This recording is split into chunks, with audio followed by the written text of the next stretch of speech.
Aaron had a better year last year. And 2 other quarterbacks got votes. And if Tom Brady would have won last year, would any of us been outraged in a pandemic? He goes to a brand new team and literally wins in his division. And by the way, beat Aaron in the regular season. And he also beat him in the postseason, but I wouldn't have been outraged by it. But we're outraged. Everybody's saying they're outraged. It's going to be out. The conservative clickmeisters, liberal media, vaccination.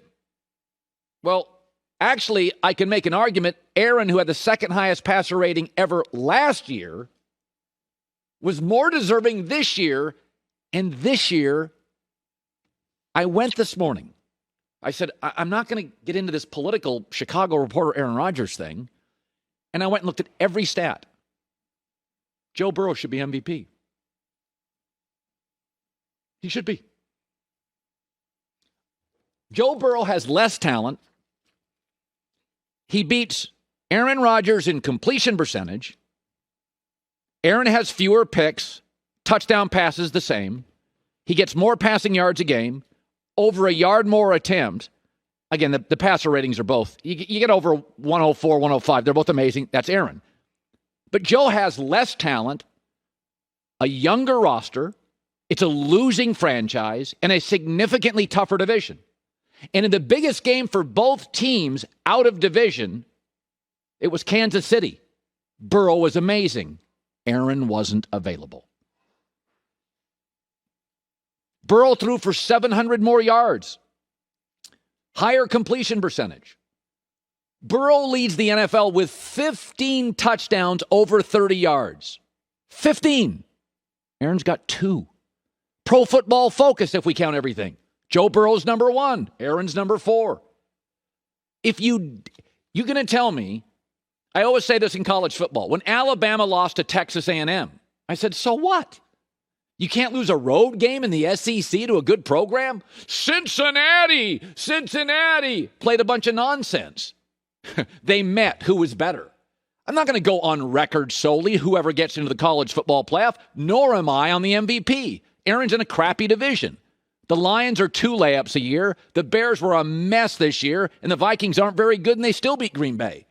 Joe Burrow had to go up against the Steelers defense twice, the wildly talented Cleveland defense twice, which for most of the year was great, and Baltimore, when they were healthy, had a good defense. Burrow's also been sacked almost twice as much as Aaron Rodgers. He has a worse offensive line. And he beats him in virtually every category. Aaron doesn't throw the ball down the field as much, so he has fewer interceptions, but Aaron gets credit for that.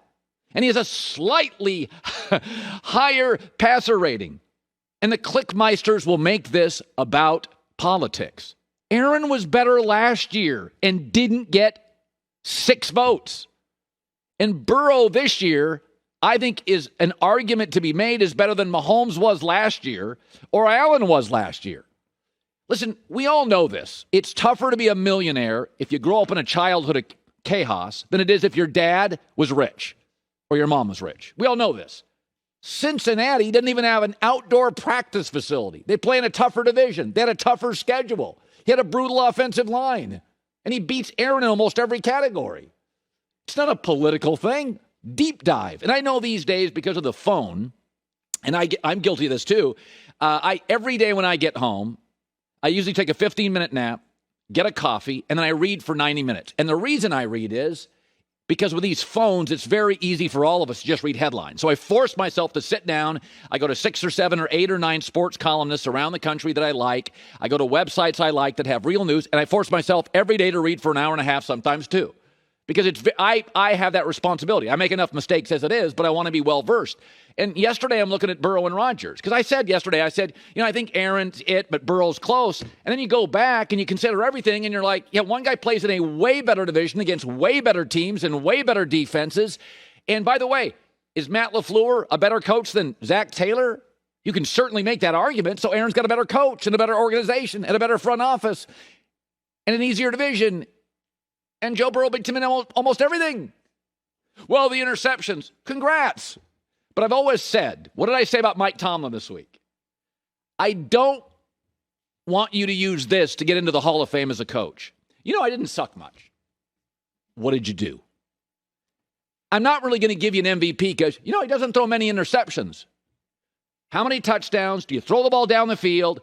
Do you have to overcome anything? That's why I said Brady last year didn't win the MVP, but nobody would have been outraged if he beat Aaron head-to-head. He had all new pieces, all new coaching. He walked into the wrong house when he moved into Tampa. He didn't even know how the hell to get to work.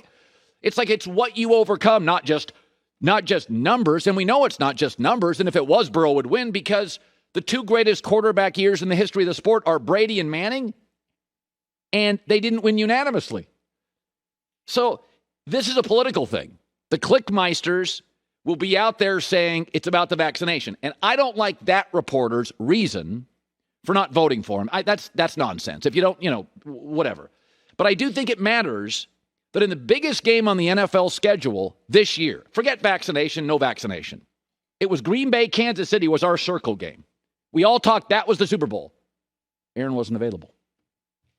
Oh, Burrow was when they played him and was unbelievable.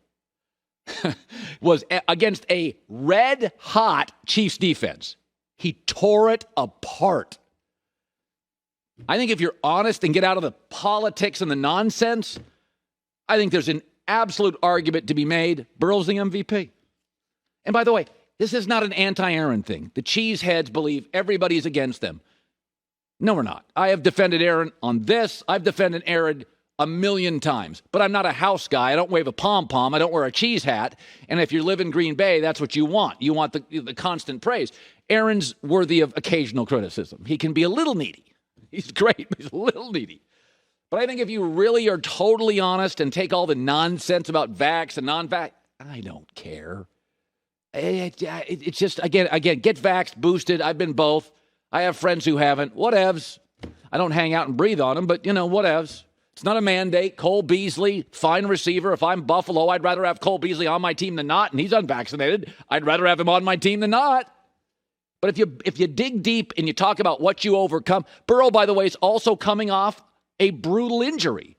And we all know in the NBA MVP and the football MVP, it's a story too. There's a story quality to it. It's not just raw numbers. The story of Burrow's better. We don't even know if Zach Taylor's a great coach. The division's better. His support's worse. And he beats Aaron at virtually everything. That said, the Chicago reporter is wrong.